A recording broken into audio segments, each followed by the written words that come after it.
அந்நியனுக்கு பின் செல்லாமல் அவனை விட்டோடிப்போ.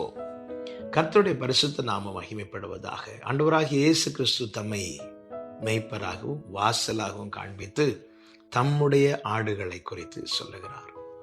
என் ஆடுகள் என் சத்தத்துக்கு செவி கொடுக்கிறது என்று சொல்லுகிறார். அந்நியருடைய சத்தத்தை அறியாததினாலே அவைகளை விட்டு ஓடி போகுமா? அதாவது அவருடைய சத்தத்துக்கு செவி கொடுக்கிற ஆடுகள், மெய்ப்பருடைய சத்தத்துக்கு செவி கொடுக்கிற ஆடுகள் வேற எந்த சத்தத்துக்கும் செவி கொடாதபடி விலகி ஓடுமா? என கேட்டுக்கொண்டிருக்கிற அன்பு சகோதரா சகோதரி, காணாமல் போன ஆட்டை போல வழி தப்பி நடந்த நம்மை தேடி வந்து கண்டெடுத்து தோளில் தூக்கி வைத்து தம்முடைய